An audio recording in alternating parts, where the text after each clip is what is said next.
This video is sponsored by Movie Palette. Hello and welcome to Projector at the London Film Festival, and on this episode, it's 2 Jim Gaffigans for the price of 1 in sci-fi dramedy Linoleum.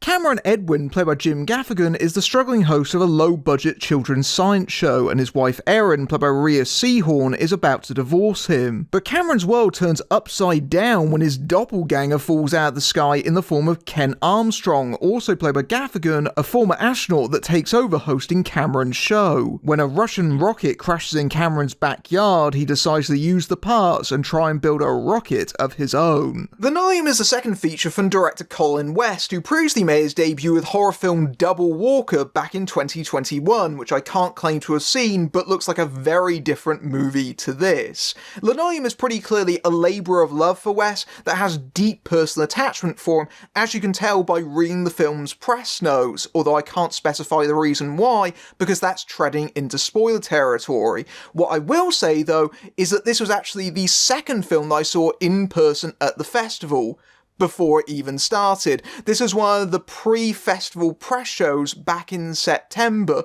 so although it's one of the first films that I saw there, it's actually going to be one of the last that I'm reviewing as a separate video. But despite that, I've had this movie on my mind ever since then. In many ways, Linoleum is about looking upon your life and realising this is not what I had dreamed for myself, and that's the case for Cameron. Cameron's father used to tell him that there were 2 different kinds of people: astronomers and astronauts, those that gaze upon the stars and those that travel up to them. And unfortunately, Cameron has ended up becoming one of the former, but he's always wanted to be the latter. In fact, one of the first things that we see him doing is filling out an application to NASA that he regularly sends them and is continuously denied. Instead, he's had to settle for being the host of a low-budget children's science show. Think Bill Nye the Science Guy, but on a local TV budget, and largely filmed out of Cameron's own garage. But even that seems to be a quite successful venture from what we can see, at least for a time, but it's clear that its glory days have now passed, especially considering the show, which is aimed at children, is now airing at midnight in a dead slot, but Cameron still tries to persevere with it. And the colourfully lo-fi aesthetic of Cameron's show defines a lot of Linoleum's visual look. We have this childlike whimsy paired with themes of middle-aged malaise, which is quite a potent cocktail. Cameron is dealing with the hard realities of adulthood, namely the fact that his marriage is failing. His wife was actually a part of the show at one time. We see that in clips of older episodes where she used to co-host it with him, but now he hosts it entirely by himself. A schism has kind of built up between them over time. They've just kind of drifted apart. And whereas Cameron wants to continue on with the show and try and achieve more success that way, she wants to be taken seriously and do different things. It's gone to the point where they're not even sleeping in the same bed anymore, and she's about to serve him divorce papers. On top of that, Cameron is dealing with the fact that his father is in a care home. Tony Shalhoub plays the doctor that is taking care of him, and he's only in a handful of scenes. I'd imagine that Shalhoub only worked a day or 2 on this movie, and it's always nice to see him pop up in stuff, even though I did wish that he was actually in this movie a bit more. So Cameron is dealing with all these personal setbacks and disappointments, which only become more apparent when his doppelganger literally crashes out of the sky in a bright red car, the first of several memorable images that West manages to conjure up. And as Cameron looks upon the driver, he sees himself, except he doesn't, because in many ways Kent is a lot of what Cameron would like to be. As implied by his surname Armstrong, Kent is a former astronaut, but also he looks a little bit younger than Cameron. He's got a bit more hair on top of his head. He speaks with a deeper register. He dresses tidier than Cameron. He has a sports car. He is clearly way more successful than him. Cameron describes him as being his antithesis, almost enviously, but also he feels threatened by him, especially professionally, because Kent is soon hired to replace him on his children's science show. There's been an offer from PBS to pick it up, but unfortunately they don't want Cameron to host it. And so you had this idea of this better version of Cameron coming in and just taking everything from him, almost like he's surplus to requirements, that he is not necessary. I think this is some of Jim Gaffigan's best dramatic work today. Gaffigan is primarily known as a comedian, but he does do a lot of acting on the side, usually in underseen indie movies. They're not always comedic, and here he actually takes on a quite challenging, complex dual role and takes it in his stride. He's especially good when he's playing Cameron, because he gives him a geeky, if somewhat melancholic likability. He's very affable in the role. Yes, he's put down and weathered by his circumstances, but at the centre of him there is something still quite enthusiastic about him that's charming, which stands in stark contrast to Kent, who is ostensibly the perfect version of him, but as the story progresses, it's clear that there's something much darker about him. One thing that did actually surprise me about the movie is that the doppelganger thing actually turns out to be less an element as the story progresses. It turns out to be only a piece of what's actually going on, which surprised me because it's such a central focus of early portions of the movie, and especially when you write up the film in a plot synopsis,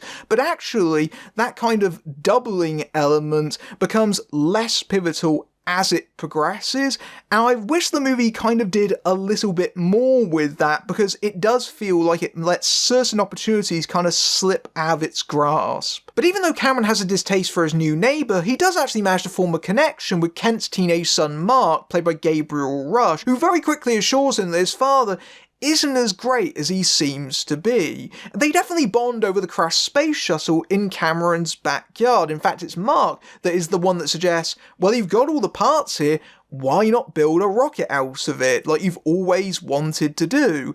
And that kind of youthful energy reignites Cameron's spark, and he becomes determined to chase that childlike ambition of becoming a rocket man. It makes him determined to try and do something special with his life, instead of settling for the rut of mediocrity that he's found himself in. And that kind of energy seems to just galvanise other parts of his life as well, almost like he'd been dimmed for so long and hadn't even noticed it, especially in the relationship with his wife, Erin. At first, Erin thinks that Cameron's ambition is completely irrational and ridiculous, which is totally understandable, but as it becomes more and more reality and she sees his passion for it, it starts to make her question her own life and her own sense of happiness, and whether or not she's actually taking herself too seriously in her own ambitions. But also, it reawakens what she liked about him in the first place, and it starts to become this thing that they can actually share together and actually brings them closer as a couple. Mark also has an effect on other members of Cameron's family, in particular his eldest daughter Nora, played by Caitlin Nacon, who is quite rebellious and transgressive. She describes herself as being a lesbian. She doesn't follow the conventional norms of all the other girls at school, and sometimes can be bullied for that. But their relationship over the course of the movie does actually start to turn romantic, their love interests for each other, and although this subplot was one of the aspects of Linoleum that I was personally less invested in, that's not for the quality of the performances. In actual fact, I think that Caitlin Nacon may actually be someone to watch out for in the future. I wasn't really aware of her before I saw this film. She's a relative newcomer, but this definitely put her on my radar because her flinty, quite confrontational performance, she's very sardonic, is one of the film's major highlights. There are several great moments that Nora has as a character, in particular one moment where she faces down her bullies. I think that Nacon delivers a quite strong performance in a role which sometimes isn't as fully formed as it could be, but she's definitely great in the scenes that she appears in. And as Linoleum progresses, the mundane and the surreal start to become intertwined as more and more unusual occurrences happen on the fringes of the story. Again, how many films have a Russian space shuttle randomly crash into their main character's backyard? There is this sense that lurking beneath suburbia are these pockets of weirdness, and that evokes the memory of something like Donnie Darko, which was quite disaffected in its feeling, but also dropped a lot of objects out of the sky at random intervals, although Linoleum does that film one better by dropping that red car and then having it miraculously fixed the next time we see it with seemingly no explanation. The film is just full of these bizarre tidbits, but it also encourages you to look upon it with kind of wide-eyed wonder and enthusiasm, almost as if the world is an adventure to try and find these things, to try and see the unexpected. And so, in that sense, it has this kind of quirky sensibility, but also there is this sense that there is something darker underneath it, especially in an older woman that keeps popping up over the course of the movie, almost like this looming spectre over the action. It's at this point that I'm going to have to issue a mild spoiler warning for the rest of the video, because I'm going to be talking about elements that relate to the film's ending, which I'm not going to directly spoil here, but I do think that if you want to see Linoleum, you deserve to actually discover it on the film's own terms, and not have me inadvertently give away major plot developments, even though I am trying to dance around them. But there's no way of talking about the movie fully without at least hinting towards some of this stuff. Now, I knew very little about Linoleum going into it, aside from the cast and the festival plot synopsis, which said that there is a twist in the movie, and that meant that I was kind of on red alert for what exactly were the signs of the twist that was going to happen. So that meant that that kind of already set that expectation for me. I knew that there was going to be a reveal at the end of it, and about 45 minutes into Linoleum, one character gives a monologue, and immediately my sirens went honk, honk, honk. It's a monologue that very much kind of points you very heavily in the direction of where the movie is heading, particularly if you've been primed that the film has a major plot twist in it.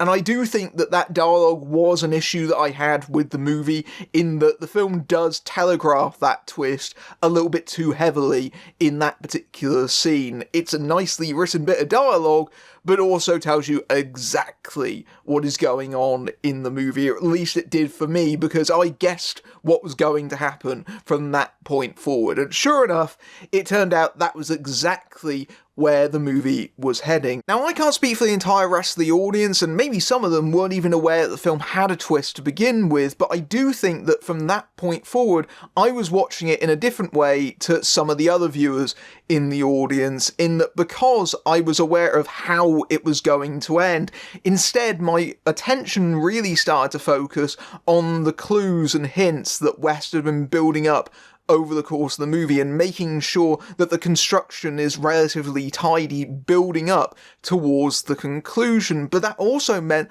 that on a moment-by-moment level, I had kind of disconnected with what Linoleum was presenting at face value to me, and I do think that that was kind of a problem. I was wondering if I wasn't supposed to be quite as aware of that twist as I was when I was watching the film, but I do think that even if I didn't know that there was going to be some kind of reveal at the end of the movie, that dialogue probably would have given it away anyway, so maybe it's not all to blame on the festival plot synopsis. However, I'm very glad that I did not read the press notes before I saw the movie, because the director just straight up gives away the twist in his statement, which is totally understandable, because as it turns out, that is literally the entire entire reason the movie was made. The twist is not some arbitrary thing thrown on at the end to shock audiences, it's the fundamental conceit of the movie. Unfortunately, that makes Linoleum very hard to review, because that requires me to do more dancing around it than a tango.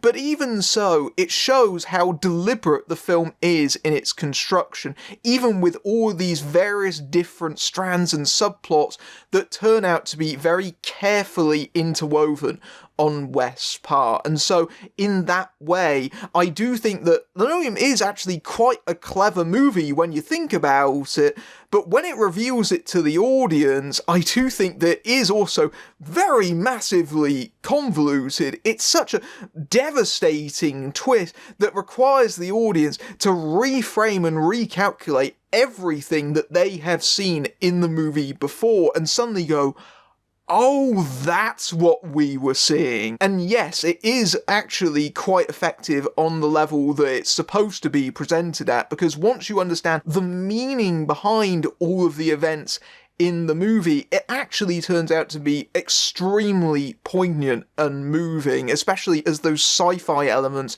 start to come to the fore and the movie starts to get wilder and more out of control as it starts to really take off in many ways.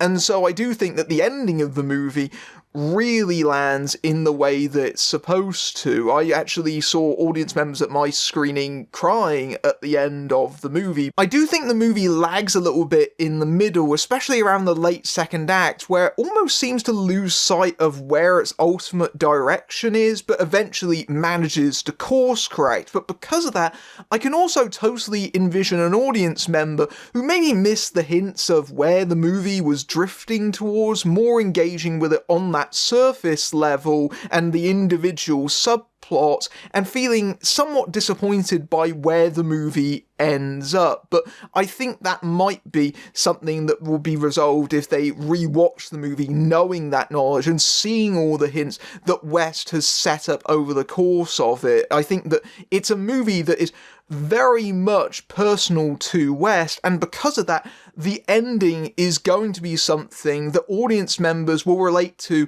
in different ways based on their own personal experiences and where they are in their lives. So I do think that Linoleum is a movie that is very hard to actually explain properly, but it does something that is actually kind of profound. Linoleum has really sat with me since I saw it, and the more that I look back upon it, the more I realise how audacious what it's attempting to do is.